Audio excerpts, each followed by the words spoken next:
Gracias, diputado presidente. Muy buenas tardes, señoras y señores diputados. Estamos ya en la discusión del análisis presupuestario para el ejercicio económico 2019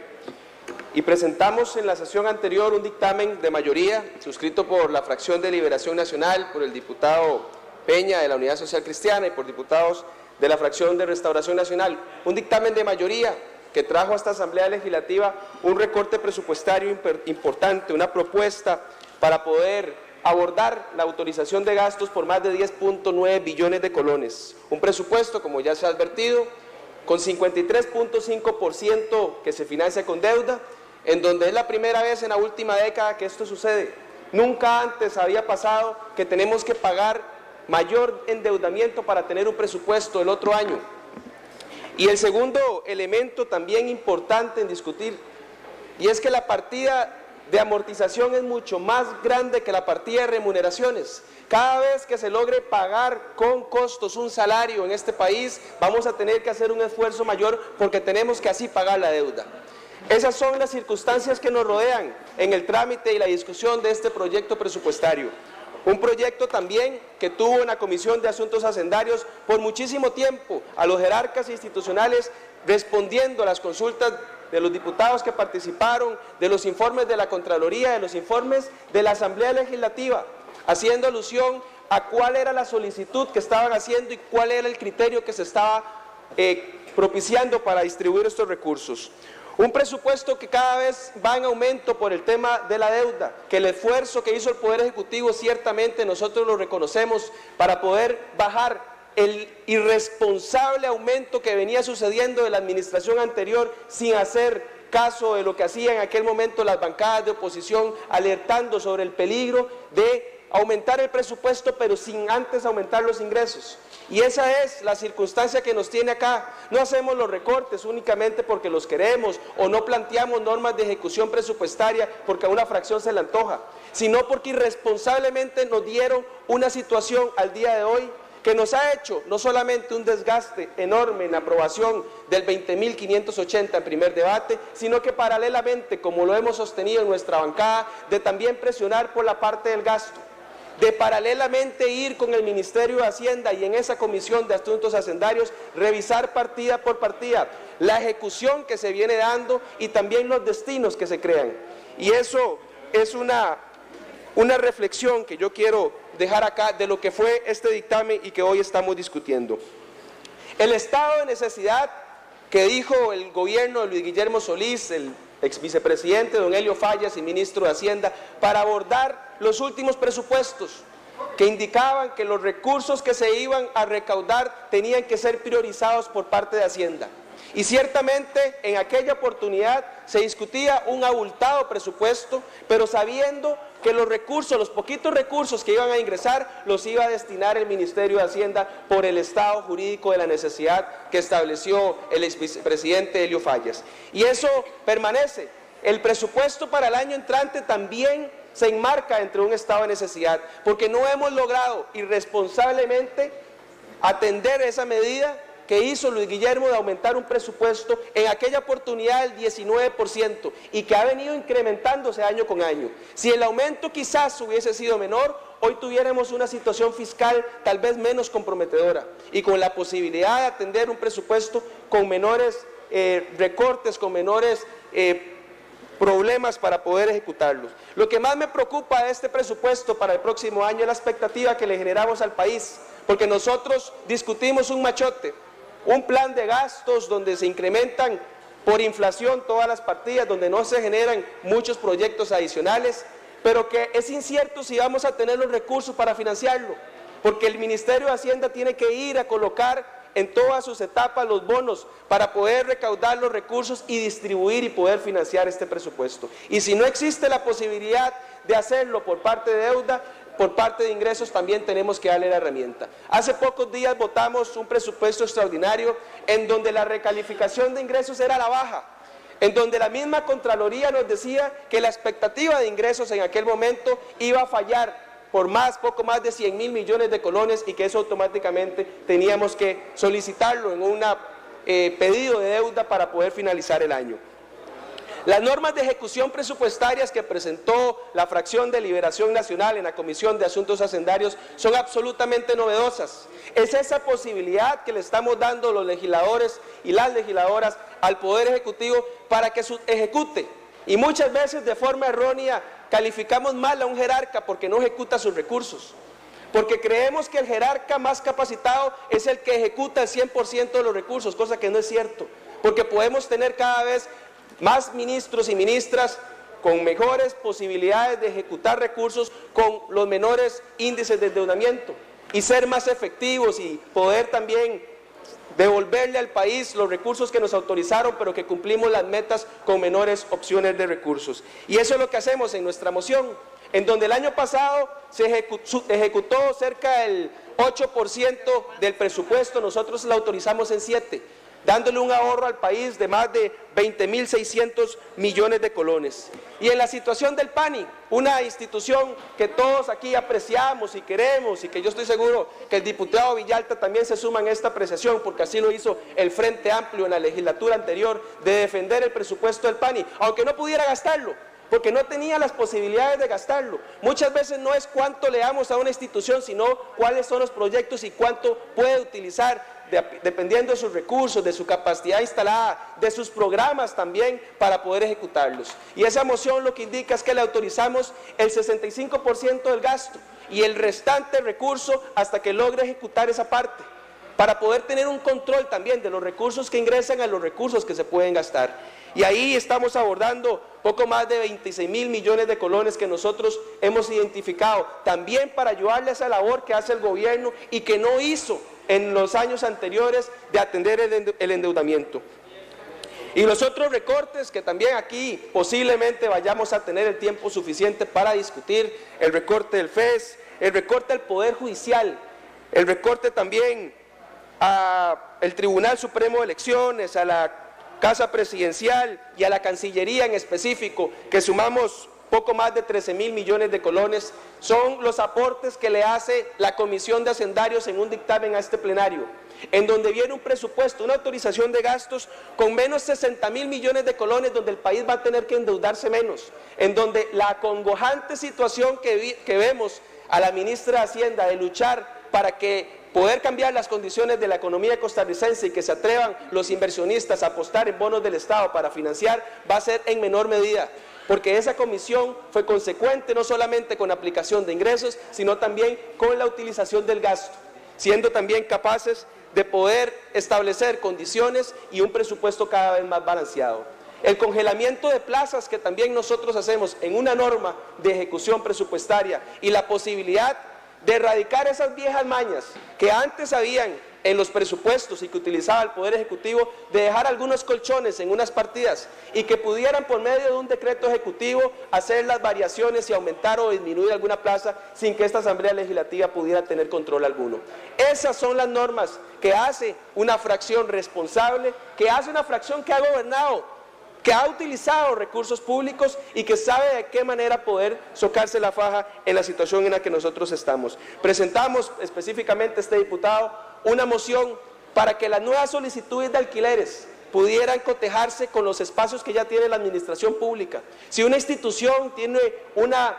edificación que está subutilizada, puede de alguna forma darle el espacio a otra institución para que no alquile, para no tener que incrementar en esos recursos que al final cada vez es más difícil de recortar. Y la evaluación también de las transferencias que a veces hacemos, porque muchas veces, en repetidas ocasiones, la Asamblea Legislativa como institución cometió el error de generar destinos específicos, sin ninguna evaluación, sin ningún seguimiento, sin poder verificar cuál fue el grado de cumplimiento, únicamente un porcentaje de estos ingresos para que ustedes puedan operar. Y ya lo ha dicho no solamente la OCDE, lo ha dicho el Ministerio de Hacienda, lo hemos dicho en este plenario, de que esas son prácticas presupuestarias que nos están a nosotros ahogando en el presupuesto, que nos están amarrando cada vez. Y nosotros le damos la posibilidad también al Ministerio de Hacienda para que evalúe los recursos que están en Caja Única del Estado, bajo una ley que la Asamblea Legislativa tiempo atrás aprobó para poder utilizar esos recursos y atender el pago de endeudamiento. Son estas las prácticas que nosotros estamos incrementando también que estamos incursionando para que el presupuesto sea cada vez más balanceado, tener un presupuesto ajustado, de acuerdo a la situación que merece el país, que merece el Poder Ejecutivo para poder operar, pero que también obviamente necesita las finanzas públicas. El presupuesto que envió el Poder Ejecutivo, aunque recortado, es un presupuesto distante de la situación fiscal del país, de la situación de endeudamiento y de la posibilidad de ingresos. Y eso es el debate que tenemos que llevar a cabo en esta Asamblea Legislativa. Decía el diputado Villalta Flores Estrada que presenta una moción para que este plenario se abra en comisión general, haciendo alusión a dos mociones. Pero también es importante considerar que no solamente se pueden meter dos mociones para corregir eso, Villalta. Está abriendo usted un portillo para poder hacer mayores recortes acá, para que todas esas 200 mociones que se rechazaron en la Comisión de Hacendarios podamos vía reiteración tenerlas en este plenario, y para que cualquier diputado o diputada pueda incluir mayores mociones para incrementar, para recortar, para trasladar partidas, no solamente esas dos a las que usted hace alusión. Abre usted una posibilidad para que podamos nosotros de forma irresponsable acudir a esas vías prácticas en donde hacemos el manoseo del presupuesto y que nosotros no permitimos en la Comisión de Asuntos Hacendarios. Esa es la realidad que nosotros debemos de contemplar acá, porque siempre cuando se discute un presupuesto ordinario, verán ustedes el primer diputado que presenta una moción para abrirlo en comisión general, cuando tuvo 2 meses en una comisión permanente ordinaria para poder proponer los cambios y escuchar las audiencias y recibir los documentos y generar las propuestas y traer un dictamen balanceado a esta Asamblea Legislativa. Se ha criticado también la moción que nosotros presentamos sobre el recorte de los recursos de la Ley General del Trabajo. Y dice el diputado Villalta Flores Estrada que supuestamente van para los CENSINAI. No, diputado Villalta, no supuestamente, van para los CENSINAI, porque hay una parte de la moción que es aumentar y es donde se le están generando los recursos. Y usted viene diciendo acá de que eso ya quedó claro. A mí no me ha quedado claro, porque lo único claro que está acá es un informe de la Contraloría General de la República que nos dice que a junio del otro año no hay recursos para los CENSINAI. Eso lo dice la Contraloría, y cuando nosotros interpelamos a la ministra de Salud, en ningún momento se hizo referencia a la transferencia que hacen para atender los CENSINAI. Fue porque la Contraloría nos hace la advertencia y donde nosotros podemos tomar cartas en el asunto ahí. No son recursos, diputado Villalta, como usted hizo alusión en la defensa de su moción, para afectar los seguros sociales. Porque no estamos afectando ningún seguro social, estamos utilizando los recursos que históricamente no se ejecutan, los recursos que las instituciones no pueden ejecutar porque ya su capacidad dio, y porque una ley, muy buena por cierto, le genera cada vez mayores recursos para poder operar, y eso no significa que esté bien. Estamos dándole lo que pueden atender para que lo hagan, y el restante de la incapacidad que tiene el Estado para recaudar, poder utilizar los recursos. Pero en dado caso, aunque se considere inconstitucional, la primera institución que hace la inconstitucionalidad, diputado Villalta, es el Ministerio de Hacienda, porque no todos los recursos que logra recaudar de eso los transfiere para el destino específico. No puede ser que nosotros consideremos eso como un elemento, porque también en virtud de eso la segunda institución que incumple la Constitución es el mismo ICODER, la misma Caja y el mismo IAFA, porque no ejecutan los recursos. Tan malo es recortar como no ejecutar, y eso es lo que está afectando también muchos de los programas, y hacia ahí es donde nosotros debemos de generar la crítica para poder ver qué es lo que estamos haciendo con los recursos que el pueblo le da y qué podemos hacer más con esos poquitos recursos que son cada vez más escasos. Lo otro que se nos ha dicho acá y que he podido observar a la diputada Laura Guido, con justa razón, mi estimada amiga diputada, con los recursos que estamos destinando o que se presupuestaron para el Centro de Atención de Migrantes, diciendo que tal vez no iban a tener las condiciones para poder operar. Y yo le quiero decir, mi estimada compañera Laura Guido, ya existe en la zona sur un centro de atención de migrantes. Quiere el gobierno hacer 2, en donde era una fábrica, donde habían 700 empleos, en donde se generaban recursos al país.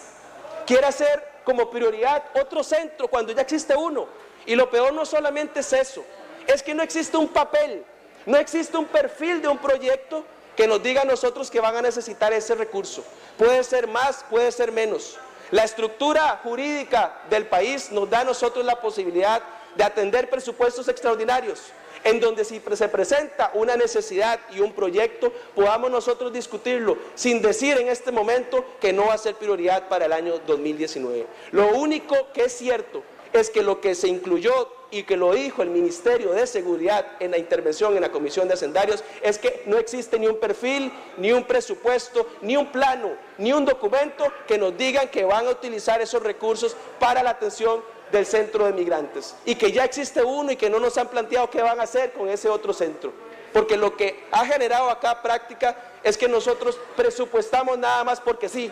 sin ningún criterio, sin ninguna estructura. Queremos presupuestos plurianuales, como usted bien lo indica y como yo absolutamente lo avalo, pero eso también debe de venir acompañado con las iniciativas que son idóneas para poder ejecutar lo posible en la situación fiscal que tiene el país.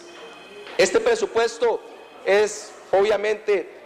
no se encuentra vinculado con las opciones de ingresos que tiene el país, y cada vez son mayores los números, los índices y los documentos que nos indican que la economía se está contrayendo y que, por supuesto, los ingresos por concepto de los impuestos que tenemos son cada vez menos para recaudar. Y si tenemos cada vez menos recursos para recaudar, debemos estar conscientes de que esa faltante se tiene que financiar con deuda. Y si se financia con deuda, la partida escandalosa que ya tenemos para pagar la amortización y los intereses va a ir incrementándose,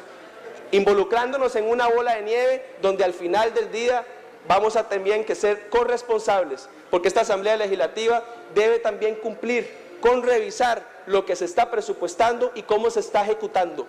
Si lo posible que nosotros estamos incluyendo es posible también ejecutarlo, para darle a la gente también una certeza de que lo que aquí discutimos y lo que lo presentan los jerarcas es una opción real en el corto plazo que tenemos para ejecutar un presupuesto de la República. Los índices económicos, las calificaciones también, la posibilidad de nosotros adquirir endeudamiento más barato, se vienen comprometiendo. Y nosotros no quisiéramos estar en el corto plazo en situaciones como las que está pasando Argentina, en donde se discute un presupuesto a la baja, pero por una necesidad,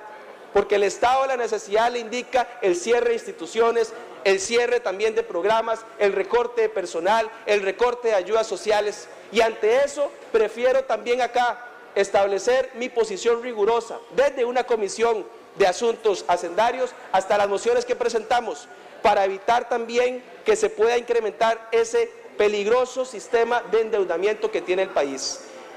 Los invito también a que revisemos el dictamen que presentó, el amplio dictamen que presentó de mayoría la fracción de Liberación con el diputado Peña y las fracciones de Restauración Nacional, para revisar acá cuál fue el argumento que presentamos en cada una de esas mociones y por qué estamos dándole a este plenario un presupuesto con una autorización de 60.000 millones de colones menos, que se van a traducir en menor endeudamiento y en una mejor ejecución de los recursos públicos. Diputada Presidenta, me reservo el resto del tiempo para una futura intervención.